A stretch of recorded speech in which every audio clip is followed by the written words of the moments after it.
everyone, welcome back to my kitchen. I'm Jacqueline and this is Low Carblish. This is a channel where we take our favorite high carb foods and make low carb versions of them to help control our type 2 diabetes and keep our blood sugars low. And if you're new here, welcome. If you're a regular people, welcome back. Today we are going to be making a cream cabbage soup. I have a subscriber named Lake Lizard that is a huge cabbage fan. And last time I made the asparagus soup, she inquired if it would work with cabbage, and I told her I wasn't sure. I would check it out and see. So I tried 3 or 4 different ways of making this, and this is the way that it turns out the best. So what we're going to be putting in the soup tonight, I've got a 1/4 of a head of cabbage with the core taken out, and I've got a 1/4 of a head of cauliflower with the core taken out. And all I did was put these in my food processor and put them on shred like I was going to be making coleslaw. And so they're shredded very finely, which is what we're looking for. We're going to be adding a can of chicken broth, about 1.5 to 1 3/4 cup of water, depending on how thick you like your soup. Then we're going to be adding 2 tablespoons of cream cheese, half a cup of heavy whipping cream. We've got some Badia complete seasoning, and I'm pretty sure you can find this complete seasoning in every grocery store. I know all the grocery stores down here carry it, so if you can't, let me know and we'll see if we can figure out a way for you to buy it. I'm doing some onion powder and some garlic powder, and I've got a tablespoon of each one of these, and we're only going to be using half of all of these spices as we're cooking the cabbage and the cauliflower, and then the other half is going to go into the actual soup. And then I'm going to salt and pepper to taste, and that's what you can do too. And I've got my pan going over here, and I forgot to bring the butter and the I forgot to bring the butter and the avocado oil over here, but that's what I'm going to be sauteing the cauliflower and the cabbage in, because you know, in low carb and keto cooking, sometimes we have to cook things a little bit differently to get the desired result on the taste end. And what I found after experimenting is if I put the cabbage and the cauliflower in a skillet and saute it with a little bit of butter and a little bit of I keep saying olive oil, but I use avocado oil. I don't know why I'm doing that. But anyway, put it in the pan with butter and the avocado oil. And I mean, you can use olive oil. I use avocado. And saute it up until it gets really tender. And I like to put just the smallest, tiniest little bit of brown on mine. If you don't like your vegetables scorched, then you don't have to, cook them that long. But definitely cook them until they get translucent and done in your skillet. And then we'll be adding it to the soup. So I'm getting ready to put the camera over by the stove so you can see everything that we're doing with that. And it won't be too long until we'll be having some cabbage soup. Alright, so we're getting ready to put the cabbage and the cauliflower in the pan here. I've got my pan heating over on medium, a little bit higher than medium, not quite medium high, but a little higher than medium. And I've got about a tablespoon of avocado oil in there, and then I'm putting about a tablespoon of butter in with that. And we're going to saute our cauliflower and our cabbage in this pan. And like I said, we're going to use about half of the spices that I've got out in this, and then we're going to put the other half in with the soup mixture. I just like to season all the layers when I'm cooking, and so I want everything to have a really good flavor for you guys and for me, because I'm going to be eating it. Alright, so my butter's melting here. Alright, so we're going to put the cabbage in, get a nice sizzle on that.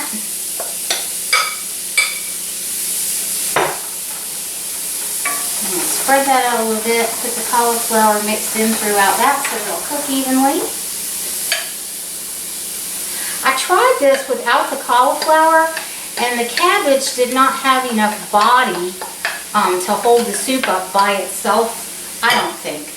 And it needed a little something else. So that's when I added the cauliflower, and I really like the taste. And Lake Lizard, I hope you do too. Alright. So now we're going to do half of our sauce, our spices in here. I don't know what's wrong with me tonight, y'all. I can't hardly talk. Y'all please forgive me. We're going to put half of the spices in with the cauliflower and the cabbage, because we want to make sure that's all spiced up and tasting delicious. And I'll look and see if this Badia is on Amazon. It probably is. Just in case there's some of y'all out there that can't find it. Like I said, I can find it at my grocery store with no problem. But I know it's different for everybody all over the country what we can and can't get. So I'll put a link down there just in case you cannot find it at your store. But everything else I know for sure you can find at your store. Alright, so we've got the cauliflower and the cabbage going. I'm just going to cover that, and we're going to let that cook. I'm going to put it on 5 minutes, and I will come back in 5 minutes when my timer goes off and check it. I'm trying to get my timer to 0 out here so I can reset it. Alright, so we'll come check that in a few minutes. In the meantime, we are going to put our can of chicken broth, and this is just a regular can of chicken broth. I got Laura Lynn brand because I was at Ingles, but any brand will work. And then, like I said, this is anywhere from a half cup to 3/4 of a cup.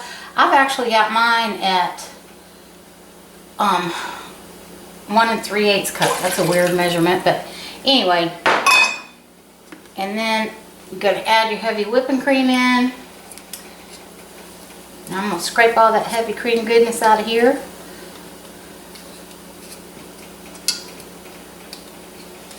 Okay. The cream cheese, I softened it in the microwave a little bit because it's kind of cold down here tonight, and it was not getting as soft as I wanted it to be at room temperature, so I just helped it along a little bit with the microwave. So let me put this stuff in the sink, and then we'll put the spices and everything in it. Alright, so we're going to add the rest of our garlic powder in. And we're going to add the rest of our onion powder in. And the rest of our Badia seasoning. And then I'm going to get my whisk. And whisk this around a little bit. Because I'm trying to incorporate all the flavors together and also get my cream cheese completely melted up in here. And it might work a little bit better if I turn that eye on, huh? Alright. Can y'all tell I'm kind of having a frazzled day? It's been one of those days like that all day today. I'm doing goofy stuff all day. Okay, so we are going to let all of this cook. And I'll be back in about 4 or 5 minutes, and we'll look at the cabbage, put it together, and then I'll put it in a bowl and show you guys what it looks like when it's done. Okay, y'all, so it took about 8.5 minutes to get my cabbage where I wanted it to be. And I'm going to try to give y'all a little close-up of it. I got this big old heavy pan. But as you can see, I've got a little bit of browning going on in there. Not a lot, but just a little bit. And that's just a flavor preference for me. And so we're just going to put the cabbage and the cauliflower in the soup mixture. This pan is so heavy. I love it, but it really is a heavy pan. It's helpful that it's got 2 handles when you can use the 2 handles. Okay. Alright, so let me put this over here. And then we're just going to stir the cabbage and the cauliflower into the soup mix. And it's looking really nice. And one thing that I forgot to mention, y'all, is I put about 3/4 of a teaspoon of glucomannan powder in here to thicken it up. If you like it really runny, you do not have to do this. You can skip this step. But I just like it a little bit thicker when it's a cream soup, and so I'm adding the glucomannan in. And I'm going to start off with 1/2 teaspoon, and I'm probably going to end up putting another 1/4 of a teaspoon in. But we'll see how it thickens up here in just a minute. I'm going to turn my heat back up to medium. I'm just going to let it cook for just a couple minutes. And that glucomannan will start thickening it up, and you can already see that it's nice soup. So let me finish cooking this, and when I come back I'll have it in a bowl, and you can see what it looks like. I'll get you guys a close-up when it's in the bowl. So we'll be back in just a couple minutes. Okay, y'all, so I'm back and the soup is done. I'm going to go over here and turn the stove off. So I ended up on this soup just putting in a half of a teaspoon of glucomannan. And I think it got thick enough for me tonight. Sometimes I like it a little thicker, but I think it turned out pretty nice. So I am going to go over to the counter and set the camera up so you can see a close-up of it, and then we'll be eating some soup. Okay, y'all, so there is your close-up of this creamy cabbage soup, and it is super tasty, and I'm getting ready to do a taste test and show you guys how delicious it really is. Alright, y'all, it's time for the taste test. I did want to tell y'all kind of a funny story about this soup. The first time that I made it, I put bacon and cheese, and I'm trying to think what the other, a little bit sour cream, because Jenny and I, when we experiment with soups, a lot of times we'll put cheese and sour cream and bacon on top of it. So I did that, and I'm sitting there eating, and I said, what do you think? And Jenny goes, well, I don't hate it. And I really appreciate that Jenny's always honest with me about the recipe. And I said, I'm feeling the same way, just like it's kind of, man. And she's like, yeah. So we decided we were going to try it without all the toppings, and we both actually really liked it better. So you can absolutely top this with whatever you want to do, but I found when we added all that extra stuff, it took away from the cabbage flavor of the soup. So you might want to try it on its own before you start adding things to it. And if you find an addition that you really like, leave a comment for me and let me know what you added and what you thought. So I'm going to take a taste for y'all right now, because I'm telling you, I love the soup.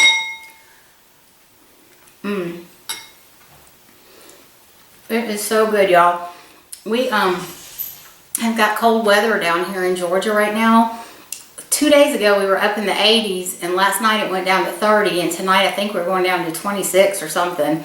It's kind of crazy, but I love soup in the fall and the winter. It's just so warm and so comforting. And Lake Lizard, I just really want to thank you for kind of pushing me to think outside the box, because I would not have thought about cabbage if you hadn't brought it up, and I'm really happy with this soup. So I hope you will try it and let me know what you think too.